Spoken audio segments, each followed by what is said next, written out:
Overall ये तमाम बातें हम आप तक पहुंचा रहे हैं। असम, जैसे केरल काफी तेजी से बढ़ता हुआ देखिए, केरल में 23 सीटों पर एलडीएफ, 14 सीटों पर, मतलब आधे का अंतर साफ दिखाई दे रहा है। 37 सीटें, 37 में से 23 और 14 एलडीएफ काफी आगे केरल में। असम में 4 सीटें, 4 में से एनडीए 3 और यूपीए 1।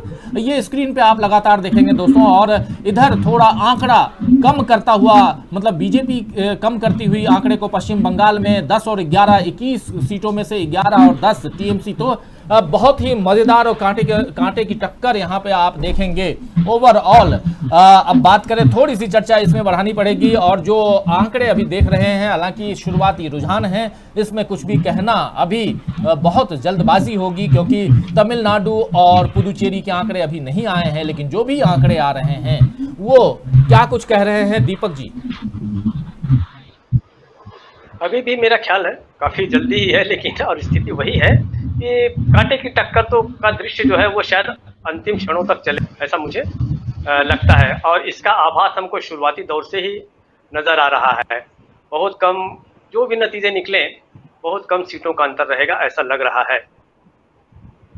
राजीव जी। लेकिन इस बीच तमिलनाडु देख रहे हैं हम, डीएमके ने खाता खोला है और एक सीट में डीएमके के खाते में मतलब रुझानों के आधार पर जाती हुई यहाँ एक सीट दिखाई दे रही है। इसी बीच केरल 39 सीटों में से 24 और 15, कौन बाजी मारेगा केरल में? बिल्कुल ये जो आंकड़े दिखाई दे रहे हैं बिल्कुल ही आमने सामने के आंकड़े। और इसी ढंग से हम देख रहे हैं पश्चिम बंगाल में भी 10 और 11, 10 बीजेपी, 11 टीएमसी। ये अंतर काफी कम होता हुआ दोनों के बीच कांटे की टक्कर पश्चिम बंगाल में। इसी तरह असम में देख रहे हैं 7 सीटों में से 5 और 2, एनडीए के खाते में 5, जबकि यूपीए के खाते में 2। और ये जो अभी तक पुदुचेरी के आंकड़े हमारे पास नहीं हैं, तो ये तमाम आंकड़े आप तक आते रहेंगे अलग अलग जगहों के नीचे। टॉप न्यूज जो सबसे नीचे आप देख रहे हैं उसमें हम ये बताते रहेंगे कि कहां से कौन आगे है, कौन पीछे है। उसके अलावा ऊपर हम आपको दिखाएंगे कि उत्तर प्रदेश का जो पंचायत चुनाव में भी उसकी भी वोट मतलब गिनती शुरू हो गई है, वहां क्या कुछ चल रहा है वो भी, जैसे आंकड़े हमारे पास आएंगे वो भी हम दिखाएंगे आपको। इस बीच 26 सीटों में से पश्चिम बंगाल के जो रुझान आए हैं उनमें से 15 सीटों पर टीएमसी आगे है, 11 सीटों पर बीजेपी आगे है। तो ये लगातार आपके पास। इसी बीच केरल में आप देखिए कि एलडीएफ 25 और 20, 45 सीटें, 45 में से 25 और 20 इधर, और असम में 2 और 5, यानी कि यूपीए 2 और एनडीए 5। तो क्या कुछ होगा शाम तक, बिल्कुल दिल थामे बैठे रहिए हमारे साथ इस पूरे चर्चा के दौरान, और इस पूरे दिन भर हम इस काउंटिंग के दौरान आप तक पहुंचाते रहेंगे कहां क्या कुछ चल रहा है। 15-15 देखिए पश्चिम बंगाल, बहुत ही पश्चिम बंगाल में कांटे की टक्कर। अमलेंदु जी क्या कहेंगे ओवरऑल इन आंकड़ों को देखकर? देखिए, अभी भी यही कहेंगे, ठीक है, कांटे की टक्कर है। और अभी एक तो 30 सीटों का ही सिर्फ रुझान है, वो भी शुरुआती रुझान है बिल्कुल बैलेंस का। तो इसके आधार पे अभी कुछ नहीं कहा जा सकता कि ये टक्कर कांटे की रहेगी या एक तरफा जाएगी या त्रिशंकु की तरफ जाएगी। अभी इस पे कुछ भी कहा नहीं जा सकता है। बिल्कुल बिल्कुल शुरुआती रुझान है। मुझे लगता है कि शायद किसी किसी कॉन्स्टिट्यूंसी में 10-10 या 5-5 वोटों की ही गिनती हुई हो।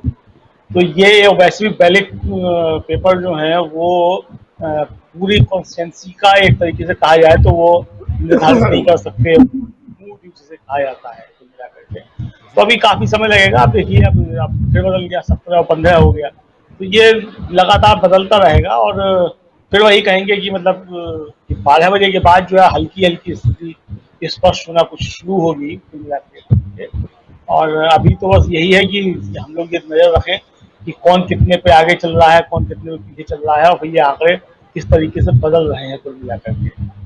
बिल्कुल, आंकड़े बदलते रहेंगे, हम आप तक पहुंचाते रहेंगे। आंकड़ों का ये पूरा खेल है। पश्चिम बंगाल में इस वक्त 36 सीटों के रुझान हमारे सामने हैं। 36 सीटों में से आप जानते हैं कि 292 कुल सीटें हैं, 294 कुल सीटें हैं, जिनमें से 292 सीटों पर मतदान की प्रक्रिया संपन्न हुई है, मतदान करवाए गए हैं। क्योंकि 2 सीट जहां पर वहां के उम्मीदवार 2 अलग अलग जगहों से उम्मीदवारों की अचानक कोविड के कारण, कोरोना के कारण निधन हो गया। और इस बीच देखिए टीएमसी 21 और और 15 सीटों पर बीजेपी आगे है। और उसके अलावा केरल में भी कांटे की टक्कर दिखाई दे रही है, जहां एलडीएफ 30 जबकि यूडीएफ 22। केरल में एलडीएफ 31 और यूडीएफ 23। हालांकि थोड़ा सा अपडेट अब 30 और 22 का मामला भी दिखाई दे रहा है। तो ये तमाम चीज़ें चलती रहेंगी।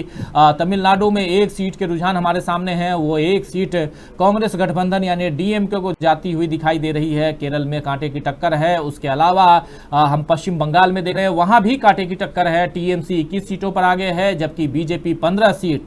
तो रुझानों में पश्चिम बंगाल में कांटे की टक्कर है, रुझानों में हम देख रहे हैं केरल में कांटे की टक्कर है, लेकिन असम बिल्कुल उल्टा रुझानों के आधार पर जाता हुआ दिखाई दे रहा है। असम में बीजेपी गठबंधन जो है वो 10 सीटों के साथ 12 के जो रुझान हमारे सामने हैं अजय जी, उनमें से 10 सीटों पर बीजेपी आगे है, यानी एनडीए आगे है असम में, जबकि यूपीए 2 सीटों पर अभी सिमटी हुई है। हालांकि 126 में से मात्र 12 सीटों के रुझान हैं। हम सब जानते हैं कि पोस्टल बैलेट खुल रहे हैं और उसी के ये रुझान हमारे सामने हैं, लेकिन उसके बाद भी जो ये आंकड़े हैं ये क्या कुछ कहते हैं, क्या गुल खिलाएंगे, हम आने वाले समय में देखेंगे। लेकिन अभी आपकी पहली प्रतिक्रिया जरूर चाहूंगा इन रुझानों के आधार पर अजय जी। इन रुझानों के आधार पर मैं इतना कह सकता हूँ कि ये अभी जो बैलेट पेपर हैं इनमें जैसा कि अमलेंदु जी ने कहा, कहीं 10 बैलेट होंगे या कहीं 5 होंगे, कहीं 7 होंगे, हो सकता कहीं 50 हो, कहीं 100 हो। तो उनकी गिनती है, उनके आधार पे कोई अभी किसी तरह की प्रक्रिया देना तो संभव नहीं है। लेकिन ये मान के चलिए कि पश्चिम बंगाल में जो अभी जैसे आपके आंकड़े दिखा रहे हैं 23 और 19, तो मैं ये मान के चलता हूँ कि ये मतलब बहुत क्लियर इतना टक्कर वाला मामला रहेगा नहीं। ये जो है जो भी रिजल्ट रहेगा वो काफी साफ, मतलब उसमें 75-25% का इस तरह का जो है पूरा गेम रहना चाहिए। इस तरह से कि 49-51 ऐसी जो है बाजी छूटने वाली नहीं है जहां तक पश्चिम बंगाल का मामला है।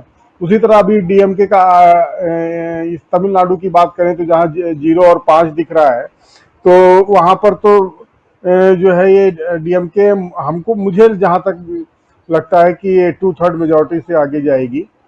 फिर रही बात आपकी केरल पे आ जाते हैं। केरल को तो हम शुरू से ही कह रहे हैं कि काफी कांटे की टक्कर है। हमने अपने जो है एग्जिट पोल में भी यही बात कही थी कि वहां पर कांटे की टक्कर है, लेकिन हम लोगों का जो है अपना आकलन ये था कि यूडीएफ को जो है एज रहेगी, लेकिन अभी वो एलडीएफ को ही दिख रही है। और बहुत काफी लोगों का अलग अलग सोर्सेज से कहना रहा है कि एलडीएफ जहां पर हर 5 साल में सरकार बदल जाती है, वहां पर वो इस बार शायद इतिहास रचे और अपनी सरकार बचाने में जो है कामयाब हो जाए। तो वो भी अभी देखना रहेगा। लेकिन अभी जैसे कि 38-27 का वहां पर आंकड़ा दिख रहा है, सब देखा से परसेंटेज वाइज देखा जाए तो सबसे ज्यादा रुझान केरल से ही आए हैं। 140 में से 68 सीटों के रुझान आ गए हैं हमारे पास। तो इन रुझानों बस अभी ये केवल गिनतियां हैं वहां पर। तो अब देखिए कि केरल में तो बीजेपी भी जो है जिन 2 सीटों की बात हम अपने एग्जिट पोल में कर रहे थे, वो 2 सीटें भी अपनी सीटों पे वो आगे आ गई है। तो इसी तरह से अगर असम की बात करें तो असम में जो है एनडीए हमको भी बहुत आगे दिख रहा है और यूपीए पे मात्र जो है 2 सीटों पे आगे चला। तो इन आंकड़ों को ये सिर्फ कह सकते हैं कि बस ये अभी के लिए इतना है कि इन आंकड़ों के आधार पे ना किसी की सरकार बना सकते हैं, ना किसी को गिरा सकते हैं। अभी आप जैसे देख रहे हैं पश्चिम बंगाल में अब बीजेपी 33 सीटों पे आगे है, टीएमसी 29 सीट पे है। तो ये सब अभी आंकड़े हम लोगों को इंतजार करना पड़ेगा, क्योंकि 8:30 बजे तो ईवीएम खुलेंगी, उसके बाद उनकी पहले चरण की भी गिनती आएगी। तो जब तक ईवीएम के जो है नतीजे आने ना शुरू हो जाए, वो भी क्षेत्रवार नतीजे आते हैं, किस एरिया का खुलता है, किस एरिया में किस पार्टी की ज्यादा पकड़। ये मान लीजिए पश्चिम बंगाल की ही बात करें तो अगर हम देखेंगे कि उत्तर बंगाल की जो है सीटें के विधानसभा क्षेत्रों के अगर नतीजे आने लगे तो हो सकता है बीजेपी को एकदम से बढ़त दिखने लगे। लेकिन वही हम दक्षिण बंगाल की तरफ आ जाएंगे तो हो सकता है कि वो टीएमसी को बढ़त दिखने लगे। तो इसलिए अभी ये आंकड़ों का यह हॉटस्पॉट जो है ऊपर नीचे चलता रहेगा और हम लोग अभी थोड़ा इंतजार कर लेते हैं। बाकी जो इस समय जो स्थिति मौजूदा समय में अगर उसको देखें तो अभी बड़ी ऊहापोह की स्थिति है। अभी कुछ भी कहना मतलब कि इसको कहते हैं ना कि खतरे से खाली नहीं है, वो वाली स्थिति है। बहुत वहापोह की स्थिति है और कुछ भी कहना अभी संभव नहीं है। और यहाँ आप लगातार देख रहे हैं कि पश्चिम बंगाल में कांटे की टक्कर चल रही है और पिछले कुछ समय से अभी देख रहे हैं हम कि बीजेपी आगे है टीएमसी से, और 36 सीटों पर बीजेपी आगे है जबकि टीएमसी 32 सीटों पर आगे है रुझानों के आधार पे। उसके साथ साथ हम असम में काफ़ी देर से देख रहे हैं कि एनडीए यानी बीजेपी के घटक दल जो हैं वो बीजेपी सहित 10 सीटों पर, और यूपीए यानी कांग्रेस जो एक महाजोत है वो 2 सीटों पर, कुल 12 में से 2 सीटों पर आगे है। तो ये लगातार, उसके अलावा जैसा कि तमिलनाडु में कहा जा रहा था कि डीएमके स्वीप करने वाली है और यहाँ 5 सीटों के जो रुझान हैं उस रुझानों के आधार पर हम देख रहे हैं कि डीएमके 5 के 5 सीटों पर आगे है। केरल में हम देख रहे हैं कि अभी तक 50% से ज़्यादा सीटों के जो रुझान हैं वो हमारे सामने हैं। 76 में से यानी 76 सीटों में से, केरल में 140 सीटें हैं, 76 में एलडीएफ आगे, 76 में से 43 पर यानी 43 पर एलडीएफ आगे है जबकि 31 पर यूडीएफ और 2 पर बीजेपी आगे है। तो ये लगातार हम आपको दिखा रहे हैं। पश्चिम बंगाल में 69 यानी कि 69 सीट्स में से 32 पर टीएमसी, 1 पर कांग्रेस और 36 सीटों पर बीजेपी आगे है। तो रुझानों में हम देख रहे हैं कि पश्चिम बंगाल में कांटे की टक्कर चल रही है और उसके अलावा अलग अलग जगहों के कहां कौन क्या चल रहा है, कौन आगे चल रहा है, कौन पीछे चल रहा है, ये भी हम आपको नीचे अपने स्क्रीन पर दिखा रहे हैं। और ये लगातार हम आपको जैसे जैसे अपडेट्स आते रहेंगे हम दिखाते रहेंगे। और ये यहाँ पे हम असम में लगातार देख रहे हैं। इसके अलावा आप देखिए कुछ आंकड़े चेंज हो रहे हैं, जैसे जैसे बातें हम कर रहे हैं वैसे वैसे आंकड़े भी चेंज हो रहे हैं, लेकिन ये रुझान हैं और रुझानों के आधार पे ये बातें हम करते रहेंगे, आपको बताते रहेंगे। इस वक्त हम साफ देख रहे हैं कि तमिलनाडु में 18 में से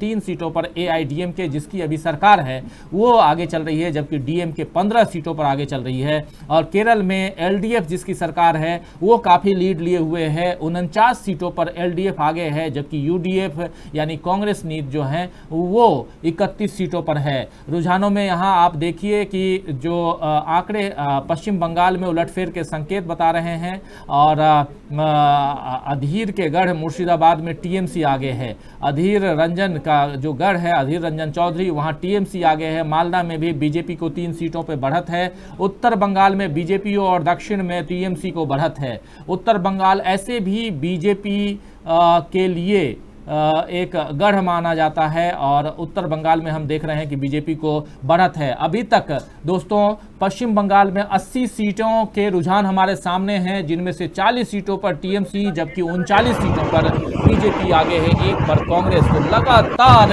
ये आंकड़े बदलते रहेंगे, बढ़ते रहेंगे। और जैसा आप जान रहे हैं कि ये अभी तक जो पोस्टल बैलेट हैं उसी के और कहा जा रहा है, क्योंकि चूंकि इस बार पोस्टल बैलेट्स काफ़ी ज़्यादा हैं, 4 गुना से भी ज़्यादा हैं, 13 लाख से ज़्यादा पोस्टल बैलेट्स हैं। तो ये 1 घंटे तक गिनती चलेगी यानी 8 से 9 बजे के बाद ये अभी आधा घंटा और हम मान सकते हैं कि पोस्टल बैलेट की ही गिनती होगी। और उस आधार पर जो आंकड़े आ रहे हैं, अब असम में देखिए 18 में से 7 और 11, कहाँ यूपीए 2 और 11, अब 18 में से 7 और 11। उसी तरह